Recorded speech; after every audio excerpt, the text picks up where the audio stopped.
Europe 1, 7h24, Michel Grossor.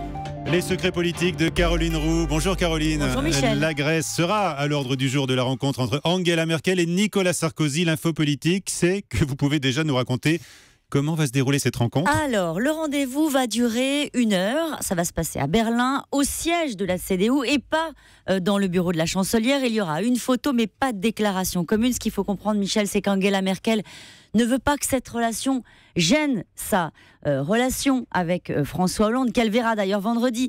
Elle reçoit Nicolas Sarkozy comme chef de parti. D'ailleurs, il verra quelques militants au passage avant sa rencontre avec la chancelière et se déplace avec une petite délégation de l'UMP. Il y aura Pierre Lelouch en charge des questions internationales à l'UMP et Bruno Le Maire, germanophile.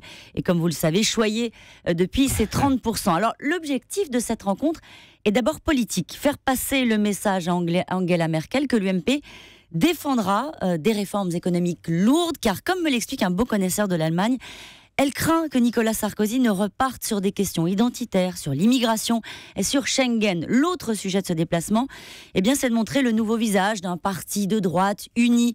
Le psychodrame de l'UMP a été très suivi par la CDU, incompréhensible pour Angela Merkel, qui a été réélue, je vous le rappelle, avec 96% des voix dans son parti. Elle en fait rêver plus d'un en France. Et sur la Grèce, quelle sera la ligne de Nicolas Sarkozy ? Elle tient en une phrase, s'il se tient à ce qui a été préparé, ne pas s'asseoir sur la dette grecque, mais accepter des aménagements et des délais de paiement.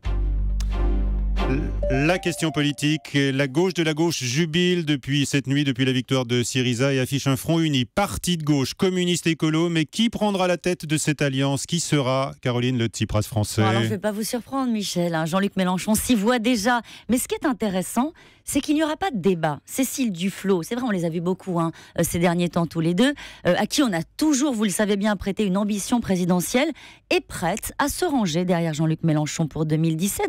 En coulisses, elle s'amuse de ce nouvel attelage et elle dit « Est-ce que vous avez vu déjà l'effet Duflot ? Jean-Luc a arrêté d'insulter Hollande. » C'est vrai ça, on l'a remarqué, Michel. Oui, c'est vrai. On va en entendre parler. On va en entendre parler. Le premier déplacement de l'année d'Alain Juppé, il se rendra à Branches, c'est en Saône-et-Loire.